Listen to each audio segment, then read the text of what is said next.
Guys welcome back to my channel. So guys आज मैं आपके लिए लेके आया हूँ my girlfriend is an alien के सीजन 2 के एपिसोड 19 की एक्सप्लेनेशन। अगर आपने इससे पहले के एपिसोड नहीं देखे तो आप उन्हें हमारे चैनल पे जाके देख सकते हैं और साथ ही मैं उन वीडियो के लिंक नीचे डिस्क्रिप्शन में भी दे दूंगा, तो आप उन्हें भी चेकआउट कर सकते हैं। और मैं आपको रैंडम सीन हटाकर मेन स्टोरी के हिसाब से एक्सप्लेन करूंगा।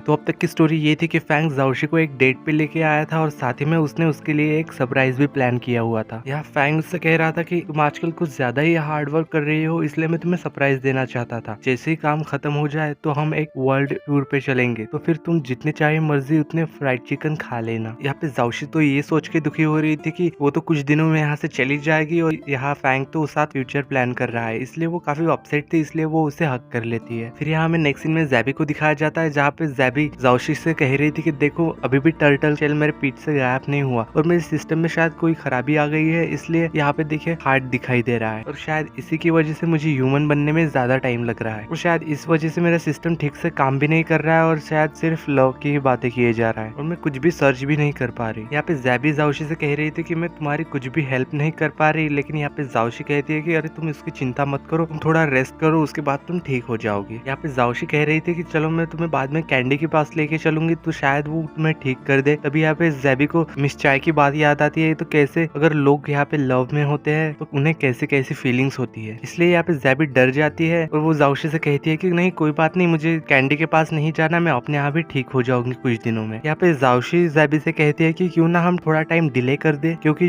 जो हार्मोन अभी बन रहा है वो इतनी जल्दी में बन गया, क्या पता वो अच्छा ना बना हो, अगर वो टाइम लेके बने तो उसका प्रोसेस अच्छा होगा, वो अच्छी क्वालिटी का भी होगा। यहाँ पे ज़ैबी उससे कहती है कि हाँ मैं तुम्हारी बात समझ रही हूँ, इसलिए वो उसे एक प्लान बता देती है। फिर नेक्स्ट डे हमें यहाँ पे लैब में दिखाया जाता है, जहाँ पे जाओशी और फैंग भी था। यहाँ पे केमिस्ट फैंग को बता रहा था कि हमने अपनी रिसर्च से इतना सारा काम कर लिया है। अभी यहाँ पे ज़ैबी अपनी पावर से वहाँ की सभी लाइटें बंद कर देती है और उनके सारे सिस्टम भी बंद कर देती है। यहाँ पे वो लोग कह रहे थे कि शायद अब इसे ठीक होने में तो 1 हफ्ता लग ही जाएगा। ये सब सुन के यहाँ पे जाओशी को थोड़ी तसल्ली होती है, चलो अब 1 हफ्ते का तो टाइम है। यहाँ पे फैंग कह रहा था कि तुम बाकी लोग ये सिस्टम ठीक करो और वो जाओशी से कहता है कि चलो हम अपने हार्मोन्स कलेक्ट कर लेते हैं। फिर हमें दिखाया जाता है कि यहाँ पे फैंग अपने हार्मोन्स एक्सट्रैक्ट करने के लिए वहाँ पे बैठा हुआ था और साथ ही में उसके साथ जाओशी भी बैठी हुई थी। यहाँ पे जाओशी सोच रही थी कि ये सिस्टम तो काफी बेकार सा है, क्योंकि ऐसे हार्मोन कलेक्ट करने में तो काफी ज्यादा टाइम लग जाएगा। इतने में वो फैंग के साथ थोड़ी मस्ती करने लगती है और यहाँ पे वो अजीब और क्यूट सी हरकतें करने लगती है और यहाँ पे इस चीज की वजह से यहाँ पे ये होता है कि फैंग के हार्मोन बहुत ज्यादा जल्दी से कलेक्ट होने लग जाते हैं। यहाँ पे फैंग बाकी लोगों से कह रहा था कि अब ये सिस्टम काफी अच्छा हो गया है, क्योंकि ये और भी ज्यादा तेजी से हार्मोन्स कलेक्ट कर रहा है। यहाँ पे जाओशी तो ऊपर ऊपर से खुश लग रही थी पर अंदर से बहुत ही ज्यादा अपसेट होगी। फिर यहाँ पे जाओशी मीटिंग में भी ऐसा कुछ करने की कोशिश करती है कि ये प्रोजेक्ट डिले हो जाए, इसमें थोड़ा टाइम लगे इसे कंप्लीट होने के लिए, लेकिन यहाँ पे भी वो ऐसा कुछ भी नहीं होता। चाहे मैं कितना भी कुछ भी कर लूँ ये लेट हो ही नहीं रहा। यहाँ पे नेक्स्ट सीन में हमें इन दोनों को घर पे दिखाया जाता है और यहाँ पे ये दोनों ही दुखी थे और साथ ही में फेयरवेल गिफ्ट भी तैयार कर रहे थे, क्योंकि वो दोनों काफी जल्दी अब यहाँ से जाने वाले और वो दोनों ही अपसेट है। यहाँ पे जाओशी ज़ैबी से कह रही थी कि जब हम यहाँ से चले जाएंगे तो ये लोग हमें भूल जाएंगे ना। यहाँ ज़ैबी उससे कहती है कि यही तो लाइफ होती है, हमारे जाने के बाद यहाँ हमारी जगह और कोई ले लेगा और वो हमें भूल जाएंगे, जो लोग उनकी लाइफ में बहुत ज्यादा मैटर करते होंगे। ये सुन के यहाँ पे जाओशी और भी ज्यादा दुखी हो जाती है। तभी उसे याद आता है कि हमारे प्लेनेट पे तो एक ऐसा फोन होता है ना जिससे कि हम दूसरे प्लेनेट पे फोन कर सके। यहाँ पे ज़ैबी उससे कहती है कि वो तो बहुत ही ज्यादा एक्सपेंसिव होता है, 9099 क्राइनाइट का, और यहाँ पे वो जब अपना अकाउंट चेक करते हैं तो उनके पास सिर्फ 9 क्राइनाइट ही थे। यहाँ पे जाओशी कहती है कि कल मुझे सैलरी मिलने वाली है, तब हम उसे एक्सचेंज करके देखेंगे कि कितने काइनाइट बनते हैं। फिर नेक्स्ट डे यहाँ पे जब जाओशी कैलकुलेट कर रही थी तो उसके सारी सैलरी मिला के सिर्फ 6 ही काइनाइट बन रहे थे, जिसे देख के यहाँ पे जाओशी और भी ज्यादा दुखी हो जाती है, क्योंकि यहाँ पे बहुत ही ज्यादा एक्सपेंसिव था किसी दूसरे प्लेनेट पे कांटेक्ट करना। यहाँ पे जाओशी बहुत ही ज्यादा दुखी हो रही थी कि तभी यहाँ पे फैंग आ जाता है। यहाँ वो उससे पूछ रही थी कि अगर हम फ्यूचर में कभी अलग हो जाएंगे क्या तुम मुझे भूल जाओगे। यहाँ फैंग कहता है कि तुम्हें ये सब बारे में क्यों सोचना पड़ रहा है। अरे यहाँ पे जाओशी कहती है कि अरे कुछ नहीं, मैं तो बस ऐसे ही। और जाओशी यहाँ पे कहती है कि मुझे प्यास लग रही है और वो वहां से चली जाती है और यहाँ पे फैंग उसे देखता ही रह जाता है। फिर हमें यहाँ पे बाद में दिखाया जाता है कि जाओशी और ज़ैबी सभी लोगों को गिफ्ट्स बांट रहे थे, जो कि उन लोगों ने सबके लिए डिसाइड किए थे। और यहाँ पे वो लोग यही सर्च कर रहे थे कि हम ज्यादा से ज्यादा पैसे कैसे कमा सकते हैं, पर उसे एक भी ढंग की चीज नहीं मिलती जिससे कि वो रुपए कमा सके। तभी यहाँ पे मिस चाय आ जाती है और उन दोनों को काफी सारे फेस मास्क दे देती है और उनसे कहती है कि ये मुझे बहुत ज्यादा सस्ते मिल रहे थे, इसलिए मैंने बहुत सारे उठा के ला लिए। तो यहाँ पे जाओशी को ये देख के एक आइडिया आता है। यहाँ पे जाओशी कह रही थी कि जब हम अपने प्लेनेट जाएंगे तब हम वहाँ अर्थ वाली चीजें बेच पाएंगे, और उन लोगों को ये चीजें काफी ज्यादा पसंद भी आई। और यहाँ पे ये सोच के जाओशी काफी ज्यादा हैप्पी हो जाती है कि ये चीजें हम उन्हें काफी महंगी महंगी बेचेंगे, हमारे पास फिर बहुत सारे रुपए हो जाएंगे। फिर हमें नेक्स्ट डे दिखाया जाता है कि इन लोगों ने काफी सारी चीजें खरीद ली थी, पर अब भी इन लोगों को लग रहा था कि ये काफी कम है। तभी यहाँ पे मिस्टर हान आ जाता है और यहाँ पे जाओशी उसे एक सस्ते से बुक काफी महंगे में बेच देती है। और ये बात जाके वो अपने बॉस को बताता है कि उन्होंने इतनी सस्ती बुक इतनी महंगी करके मुझे क्यों बेची, इसका मतलब जरूर उनके पैसों के पास कुछ कमी है। फिर हमें दिखाया जाता है कि यहाँ पे जाओशी फैंग लैंग से कह रही थी मेरा बैग ऑफिस में ही रह गया, उसे प्लीज तुम घर पे ले आना। जब वहाँ पे फैंग लैंग उसका बैग उठा ही रहा था तभी उसे जाओशी की डायरी मिल जाती है, जिसमें जाओशी ने एक फेयरवेल गिफ्ट की लिस्ट प्रिपेयर की थी। और यहाँ पे फैंग ये सब देख के सोच रहा था कि कहीं जाओशी मुझे छोड़ के तो नहीं जा रही, इसलिए वो यहाँ पे मैसेज भी टाइप करता है पर वो उसे सेंड नहीं करता। फिर यहाँ पे अचानक से बारिश शुरू हो जाती है, इस वजह से उसके सिर में बहुत ज्यादा दर्द होता है और उसमें काफी पुरानी वाली मेमोरीज आने लगती है कि कैसे वो जाओशी के लिए रो रहा था और उसको याद कर रहा था, क्योंकि जाओशी उसे बिना बताए ही चली गई थी और फिर अचानक से ही उसकी कार का एक्सीडेंट हो गया था। फिर हमें दिखाया जाता है कि यहाँ पे डॉक्टर ने उसकी मलहम पट्टी कर दी थी। उसका असिस्टेंट उससे कह रहा था कि बॉस आप अपना ध्यान रखा करो, आपको पता है मैं आपके लिए कितना वरीड था और मुझे आपकी कितनी चिंता हो रही थी, और ये बात मैंने जाओशी को भी बता दी। तभी यहाँ पे जाओशी भी भागी भागी आ जाती है और वो फैंग लैंग के इंजरीज को चेक करने लगती है और उसे एकदम से ब्लैंकेट से ढक देती है और उससे कहती है कि प्लीज अपना ध्यान रखो। और तभी यहाँ पे फैंग उससे कहता है कि तुम कौन हो। यहाँ पे जाओशी उससे कहती है कि तुम ठीक तो हो ना। तभी यहाँ पे असिस्टेंट हान समझ जाता है कि बॉस जरूर भूल गए होंगे, इसलिए वो यहाँ से जाओशी को भेज देता है बॉस के लिए कुछ खाने के लिए बना दो। और यहाँ पे वो उसे बताने लगता है कि ये जाओशी है, ये आपकी गर्लफ्रेंड है। पहले आप दोनों एक दूसरे को कुछ खास पसंद नहीं करते थे, फिर आप दोनों एक दूसरे को पसंद करने लगे, फिर गर्लफ्रेंड बॉयफ्रेंड बन गए। यहाँ पे फैंग उससे कहता है बस और कुछ बताने की जरूरत नहीं है, वैसे भी मैं काफी चीजें भूल जाता हूँ। यहाँ पे असिस्टेंट हान उससे कह रहा था कि आपको जाओशी के बारे में जानना ही पड़ेगा, क्योंकि वही आपकी हेल्प कर रही है हार्मोन्स को कलेक्ट करने में, और साथ ही में आपको अब चोट भी लग गई है, इसलिए आपकी देखभाल करने के लिए भी तो कोई होना चाहिए। असिस्टेंट हान यहाँ पे जाओशी से कह देता है कि फैंग लैंग को एमनीशिया हो गया है, डॉक्टर ने कहा है कि 2 या 3 हफ्तों में उसकी याददाश्त वापस आ जाएगी, 1 साल में या फिर कितना भी टाइम लग सकता है, बस तुम्हें उसका ख्याल रखना है। फिर यहाँ हमें नेक्स्ट सीन में दिखाया जाता है कि ये यहाँ पे जाओशी से पूछ रहा था कि प्रोजेक्ट कैसा चल रहा है। यहाँ पे जाओशी उसे बता रहे कि सब तो कुछ ठीक है और प्रोजेक्ट भी काफी अच्छे से चल रहा है, हार्मोन्स भी कलेक्ट हो रहे थे और ये भी पता चल चुका है कि किसने वो चोरी की थी। पर यहाँ पे फैंग का एक्सीडेंट हो गया और उसे एमनीशिया हो गया और वो मुझे भी भूल गया। और यहाँ पे ये सुन के वो खुश हो गया था और यहाँ पे वो कहता है कि चलो अब ऐसा हो ही गया है तो अब हमें अर्थ पे और थोड़ी टाइम रुकना पड़ेगा प्रोजेक्ट कंप्लीट होने तक। और यहाँ पे ये सुन के जाओशी तो बड़ी खुश हो रही थी, अब हमें यही रुकना होगा थोड़े टाइम तक। फिर हमें नेक्स्ट सीन में दिखाया जाता है कि यहाँ पे जाओशी उसे उसकी याददाश्त लाने में मदद कर रही थी और वो उसे एक किस दे देती है, पर इसी चक्कर में यहाँ पे फैंग उसे अपने कमरे से बाहर निकाल देता है और वो उससे कहता है कि मेरी मेमोरीज चली गई है, इसलिए हम अब भी स्ट्रेंजर है, इसलिए तुम मेरे इतने क्लोज नहीं आ सकते और मुझसे दूर रहो। और वो अपना रूम बंद कर लेता है। तभी यहाँ पे उसे मैसेज आता है कि सारे इक्विपमेंट ठीक हो गए, बस आपकी मेमोरी वापस आ जाए अब, ताकि आप अपने हार्मोन्स कलेक्ट कर लो और फिर हम अपना प्रोजेक्ट फिर से स्टार्ट कर पाएंगे। तो यहाँ पे फैंग जाओशी को फिर से अंदर बुला लेता है और उससे कहता है कि मैं सिर्फ तुम्हें काम के लिए अंदर बुला रहा हूँ। फिर यहाँ पे जाओशी एक हिस्टोरिकल आउटफिट पहनती है जिससे कि वो उसकी याददाश्त वापस ला सके, क्योंकि पहले वो इन्हीं कपड़ों में उसे फूड डिलीवरी किया करती थी। यहाँ पे फैंग उससे कह रहा था कि मैंने तुम्हें इन कपड़ों में अपने ऑफिस में आने दिया, शायद मुझे अपने सिक्योरिटी सिस्टम को अपग्रेड करने की जरूरत है। फिर हमें यहाँ पे दिखाया जाता है कि जाओशी उसे ही उसका डायलॉग बोल के सुना रही थी ताकि उसे कुछ याद आ जाए, पर यहाँ पे उसे कुछ भी याद नहीं आता। फिर वो यहाँ पे उसे उठाने की कोशिश करती है, तुम्हें याद है कि तुमने मुझे भी ऐसे ही उठाया था और तुमने कहा था कि मैं और किसी का खरीदा हुआ चिकन नहीं खा सकती और तुम ही मेरे लिए फ्राइड चिकन खरीदोगे। यहाँ पे फैंग कहता है कि मुझे नहीं लगता कि मैंने ऐसा कुछ कहा होगा और ना ही मैंने कभी ऐसी हरकत की होगी। यहाँ पे जाओशी फिर उसे जिम वाला इंसिडेंट याद कराने की कोशिश करती है, पर यहाँ पे फैंग बहुत ज्यादा गुस्सा हो जाता है और उससे कहता है कि अगर मुझे कुछ याद नहीं आ रहा इसका मतलब वो कुछ भी इम्पोर्टेंट नहीं होगा, और ये सब कह के वो वहां से चला जाता है। फिर हमें यहाँ पे नेक्स्ट सीन में दिखाया जाता है ज़ैबी को, जो कि अपने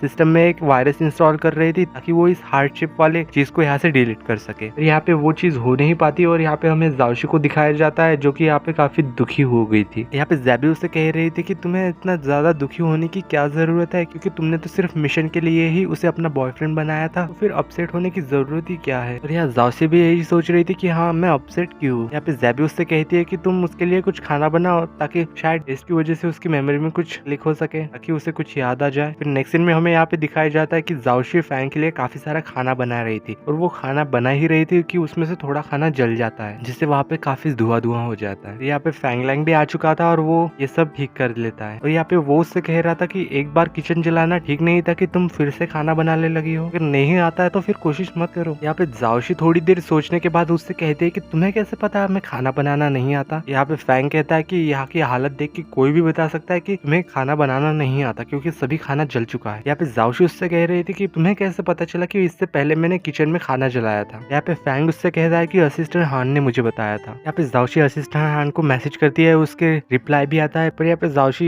उसके रिप्लाई को देख के समझ नहीं पा रही थी कि उसे ये सारी चीजें याद है या इसकी मेमोरी वापस आ चुकी है। फिर यहाँ पे नेक्स्ट सीन में हमें दिखाया जाता है कि ली यहाँ पे जैबी से मिलने आया था। यहाँ पे जैबी उससे नहीं मिल रही थी। यहाँ पे ली उसे कुछ बातें बताने लगता है कि कैसे हम एक साथ मिले थे, हमने क्या क्या काम साथ में किए थे। ये चीजें सुन के यहाँ पे दोनों ही इमोशनल हो रहे थे। यहाँ पे जैबी उससे कह रही थी कि तुम्हें ये सारी चीजें याद है। यहाँ पे ली कह रहा था कि पल के बीच में ऐसी मिस्टेक्स हो जाती है, लड़ाइयाँ भी हो जाती है, गलतफहमी भी हो जाती है, बट अंडरस्टैंडिंग भी तो होनी चाहिए और फिर एक दूसरे को मना लेना चाहिए। यहाँ पे वो दोनों एक दूसरे के आंखों में देखे ही जा रहे थे कि तभी यहाँ पे जैबी का टेम्परेचर फिर से राइज करने लगता है और यहाँ ली उसे गिफ्ट निकाल के देता है। इतने में ही यहाँ पे जैबी वहां से भाग जाती है और वो टोर्टोइस बन जाती है। यहाँ पे फैंगली बेचारा देखा ही रह जाता है और यहाँ पे वो काफी ज्यादा अपसेट हो चुका था और वो वहां से जाने लगता है। तभी यहाँ पे मिस चाय आती है और उससे कहती है कि तुम जैबी के साथ और थोड़ा टाइम स्पेंड कर लेते। यहाँ पे ली उससे कहता है कि जैबी तो मुझसे बात भी नहीं करना चाहती और मुझे बस वो इग्नोर ही कर रही है। यहाँ पे मिस चाय उसे समझा रही थी कि लड़कियां कभी कभी ऐसा बिहेव करती है और वो उससे पूछती है कि कहीं तुमने कोई गलती तो नहीं की। जैबी अपसेट है और जैबी गुस्सा हो गई थी। यहाँ पे ली उसे बता रहा था कि मैंने कभी ऐसा कुछ तो नहीं किया, तो बस उसे रोज कॉल किया करता था, मैसेज किया करता था, शायद वो मुझसे परेशान हो गई हो और मैंने इतने दिनों से पेंटिंग भी नहीं की इसलिए वो बहुत ज्यादा गुस्सा हो गई हो। यहाँ पे मिस चाय कहती है उससे कि शायद ये रीजन हो सकता है, इसलिए ली कहता है कि अब जल्दी से मैं अपनी पेंटिंग कंप्लीट करता हूँ तो फिर जैबी उससे नाराज नहीं रहेगी। फिर हमें यहाँ पे नेक्स्ट सीन में जाओशी को दिखाया जाता है जहाँ पे वो समझ नहीं पा रही थी फैंगलैंग की याददाश्त वापस आ चुकी है या फिर वो नाटक कर रहा है। यहाँ पे जाओशी डिनर प्रिपेयर करती है और वो अल्कोहल की बोतल निकाल लेती है। आज तो ये बोतल ही डिसाइड करने वाली है कि फैंगलैंग असल में ये सब क्यों कर रहा है। यहाँ पे जाओशी डिनर करते हुए उसे काफी ज्यादा ड्रिंक पिला देती है और उससे बाद में पूछ लेती है, चलो अब मेरे क्वेश्चंस का आंसर दो, क्या सच में तुम्हें एमनीशिया है। यहाँ पे फैंग एमनीशिया की बात तो क्या ही करता, लेकिन वो अम्यूजमेंट पार्क की बातें करने लगता है कि मुझे तो पार्क में जाना है। यहाँ पे वो उसे संभालने की कोशिश कर रही थी पर फैंग यहाँ पे बच्चों की तरह बिहेव करने लगा था। तो यहाँ पे वो काफी ज्यादा परेशान हो जाती है कि इससे बात करना तो और भी ज्यादा मुश्किल हो रहा है। यहाँ पे वो अचानक से रोने लगता है, तुम मुझ पे चिल्ला रही हो, तुम मुझसे ज्यादा नफरत करती हो। यहाँ पे जाओशी उससे कहती है कि नहीं, अरे ऐसी तो कोई बात नहीं है, मैं तुम्हें हेट नहीं करती, मैं तो तुम्हें लाइक करती हूँ, प्लीज गुड बॉय की तरह बिहेव करो, रो मत, चुप हो जाओ। यहाँ पे फैंग उससे कहता है कि इसका मतलब तुम मुझे हेट नहीं करती, तुम मुझे लाइक करती हो ना। मेरी मदर कहा करती थी कि जो इंसान किसी को हेट नहीं करता उसे लाइक करता है, इसका मतलब वो उसे लव भी करता है। वो यहाँ पे यही उससे पूछ लेता है कि क्या तुम मुझसे लव करती हो। तो